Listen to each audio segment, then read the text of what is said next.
Bonjour, je m'appelle Michel Dardenne, je suis sculpteur professionnel et donc je suis sur le chêne du Roi. Bonjour, je suis Cathy. Moi, je suis aussi sculpteur, mais moi, je ne suis pas professionnelle vraiment. Je suis plutôt passionnée et je me suis lancée dans l'aventure. L'idée du chêne du Roi, en fin de compte, c'est on part d'une légende, ou peut-être vrai, ça c'est que l'histoire qui le sait.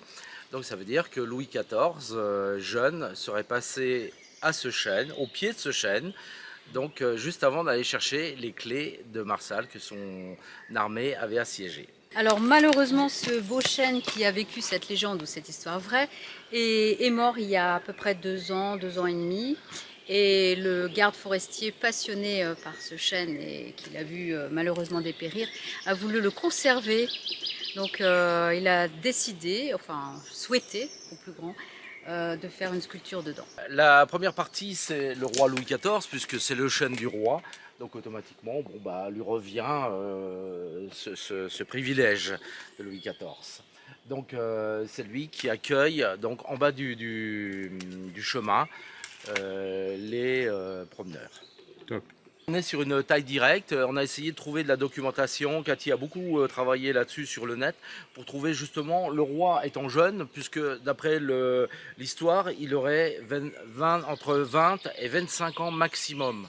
Donc là on s'est situé entre les deux, il est 23 ans, c'est pris sur des tapisseries et sur des peintures. La salamandre, elle est représentative donc de la forêt de la région et de la Lorraine, donc c'est un petit batracien. On n'a pas eu ce bonheur de la voir, on a eu beaucoup de grenouilles et de crapauds, mais je pense qu'elle est emblématique et elle nécessite d'être sur ce chêne.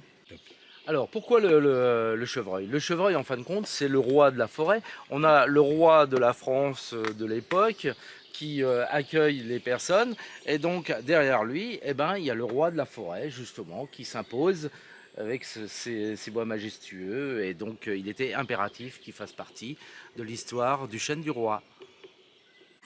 Donc le lys martagon, il est très représentatif de la forêt. On en trouve quelques-uns du côté de Châteaubouet et derrière nous. Il est actuellement en bouton, mais comme c'est un petit dessert sucré pour les chevreuils, je ne sais pas si on aura l'occasion de le voir en fleurs puisqu'ils sont dévorés les boutons. Donc on est dans la forêt de Bride et on est sur la forêt de Châteaubouet qui est à à peine 1 kilomètre derrière nous.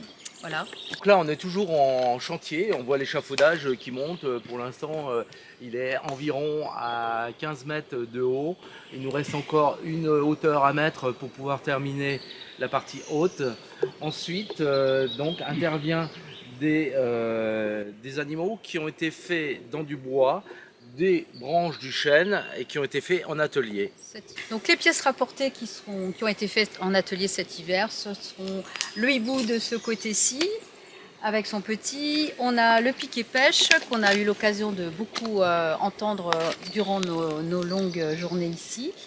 On a également la buse qui s'envolera de tout en haut là.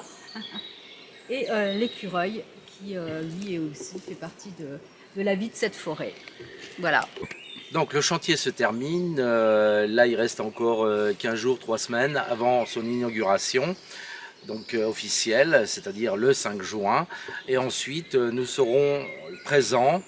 On vous donne donc rendez-vous le 17 pour Randoripaille et on sera très heureux de vous accueillir. Soyez nombreux pour cet événement.